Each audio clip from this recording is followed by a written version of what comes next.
The whole coop has just been painted, so now it's time to make all the doors. This coop is going to match the style of the workshop.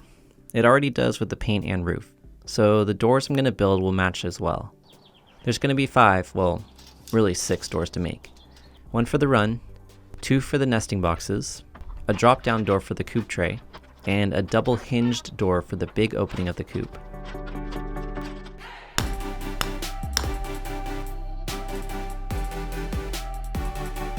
I started by measuring the dimensions of the opening around the perimeter. In an ideal world, the doorway would be perfectly square, but even I make little errors here and there.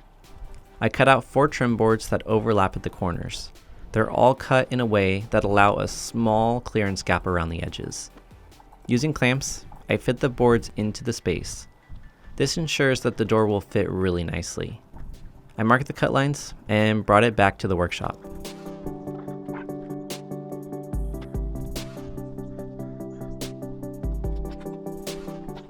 After making the cuts, I numbered the boards so I wouldn't mix up the order or orientation. Then, using a pocket hole jig, I punched 2 holes for each joint. I drove in the screws, and just like that, I have completed the outer door for the coop that will allow access to the inside. Now onto the inner door that can be opened to mesh for ventilation. I followed the exact same steps as before, though this time making sure there's a clearance gap between the 2 frames.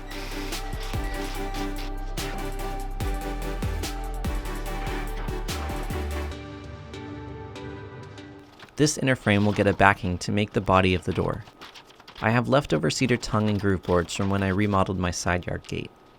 A couple years later, those boards are doing really well even after a few years in the elements, so I'm confident they'll do well for this coop. I cut the boards so they can be attached to the back of the inner frame, but not all the way to the edges. It requires 6 boards to cover the entire opening. I used Type-On 3 wood glue in the grooves to prevent any major air leaks or water leaks. Then I centered the 6 boards and tacked them down with brad nails.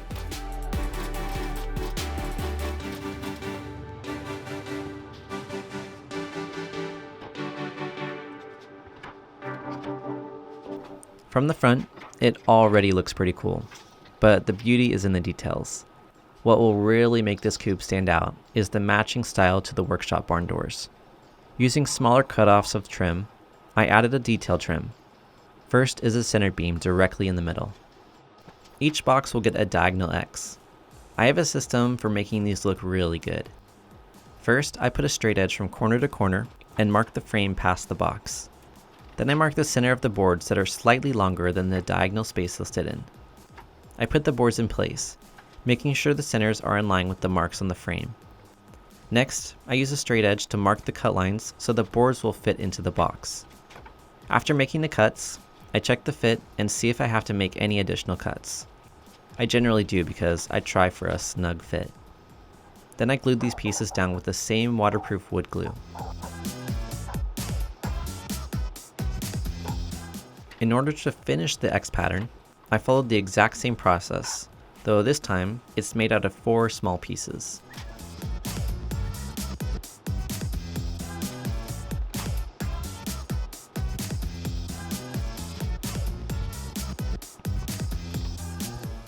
Once all the trim is placed, and as the glue is curing, I drove in some brad nails from the back into all the pieces. These 2 parts of the coop door are ready for paint. The next door to be built is the drop-down door for the coop. A removable tray will cover the entire floor of the coop, so this door will span the entire width. It's measured, cut, and assembled just like the previous door.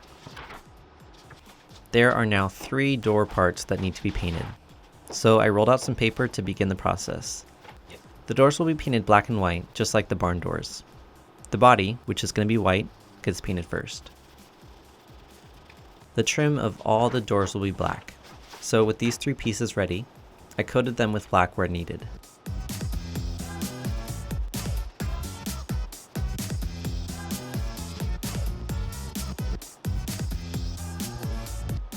A little bit later, I went through with a smaller brush and carefully painted the inner sides of the trim.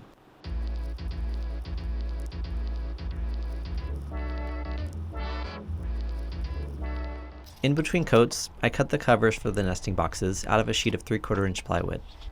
They're sized to have an overlap around the outside. For the edge that'll be hinged and pressed against the building, I cut it at an angle so it's possible to make a nice seam.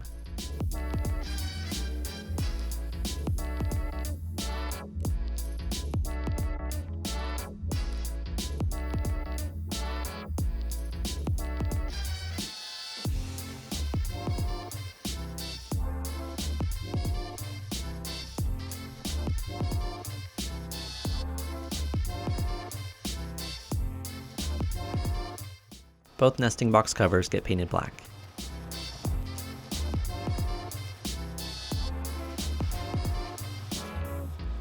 While that paint was drying, I went back to the drop-down door. There's a small inside body space that needs to be finished. I painted a tongue and groove board white and attached it to the back.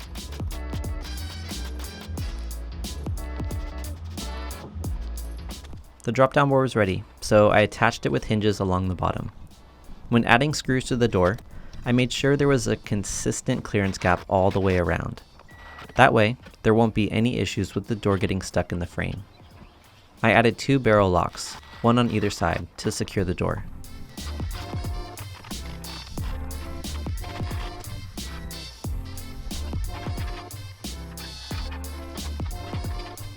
Part of the underside of the nesting box covers will be exposed where it overlaps. That area gets painted black to protect it from the elements. When ready, I attach the covers, making as little of a gap as possible.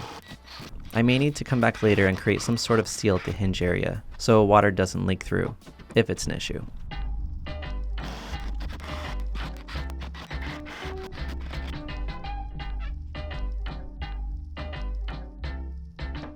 The big coop door was ready to go in. While it was laying flat on the workbench, I attached the 2 parts with hinges and barrel locks.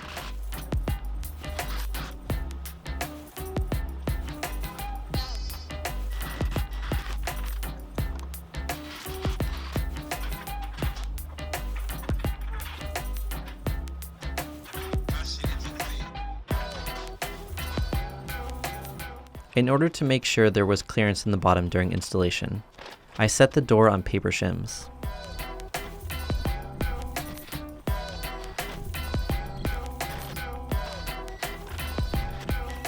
Here, you can see how this double door will work.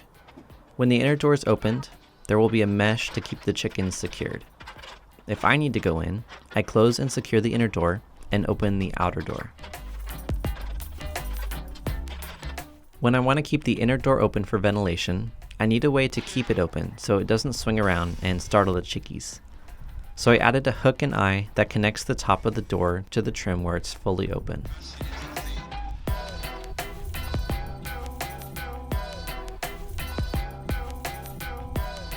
The nesting boxes are a potential danger for predators breaking in, so I added a hook and eye to both box covers. This will keep it secure.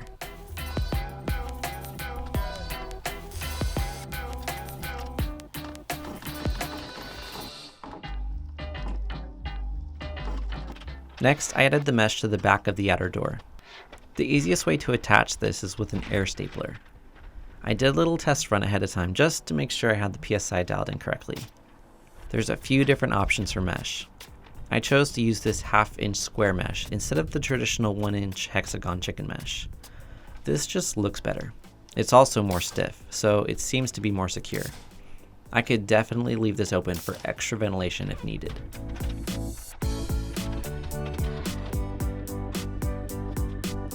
Like I've said before, the floor of the coop will be a removable tray for easy cleaning. So, time to build the tray. It's really simple. A 2x4 frame that fits the space with a sheet of plywood screwed into it. Later on, I'll add some sort of protection to the wood to make it easier to keep clean.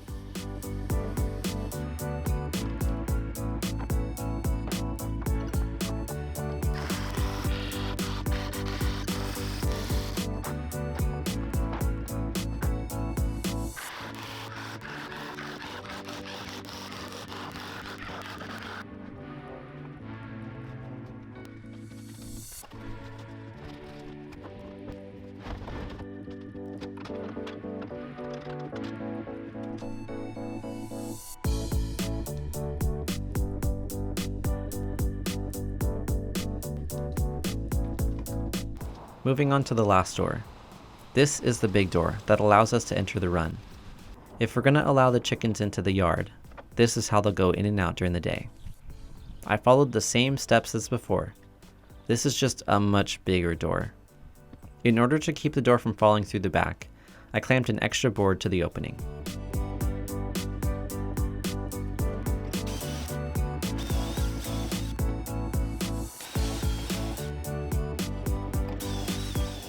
I used wood glue in addition to pocket holes to make sure this door stays strong over time.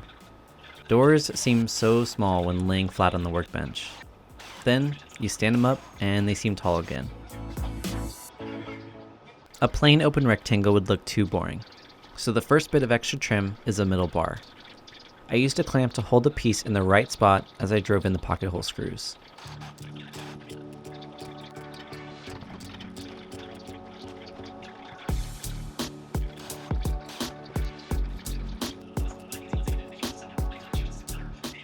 The top box will stay open, and the bottom box will get an X. Unlike before, where I had one full diagonal, then two smaller parts to finish the diagonal, this will be two full-length diagonals. Now, in order for them to pass through each other, I'm going to use a half flap joint, which means I'm going to notch half the thickness from each board at the intersection. Once the boards were cut to fit in the space, I carefully marked the intersection.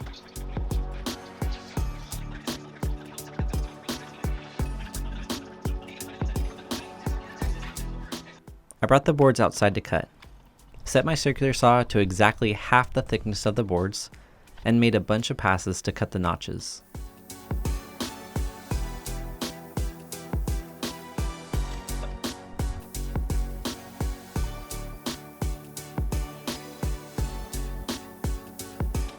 The circular saw does most of the work, but I came back with a chisel to clean it up and make any fine-tune adjustments.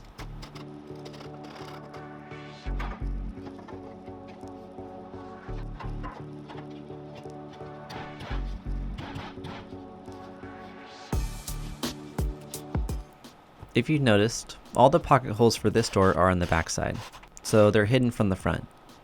At the intersection of the X, it's just secured with glue.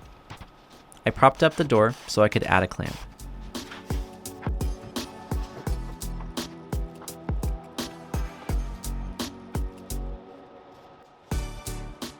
After giving it a few hours to cure, I got to painting. This is Oslo blue, the same color as the doors to the workshop.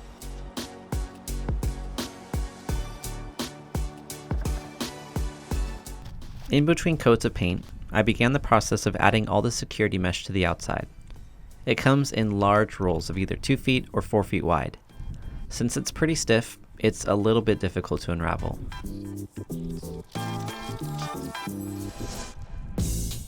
Cutting it is super easy though. I just have to run my mini saw straight across.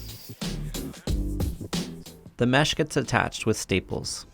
It goes from the top of the wall frame to the bottom. I plan the studs to be spaced out so the edges of the mesh line up perfectly with the stud. For now, the mesh just goes on the length of the wall.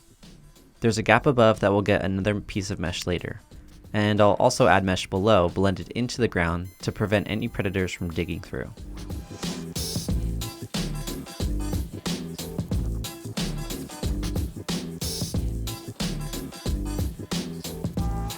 The paint for the door was cured, so time to put it in place.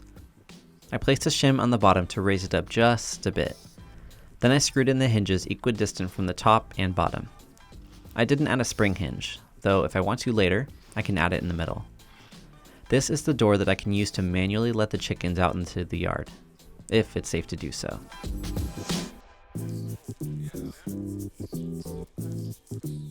Then I kept going, adding more mesh to the run.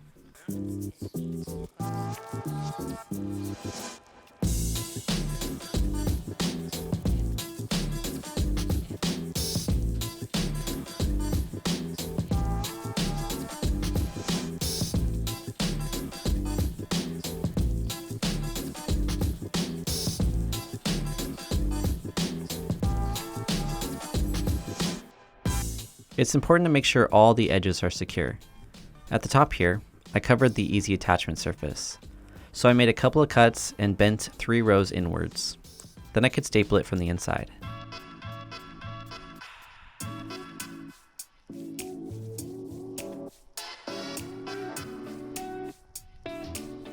For the other side, I did the same thing at the top, but also did it at the hinges.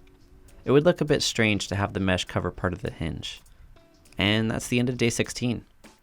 This coop is looking good. It's kind of insane how much is done already, but there is still plenty more to do. Okay, that's it for now. See ya.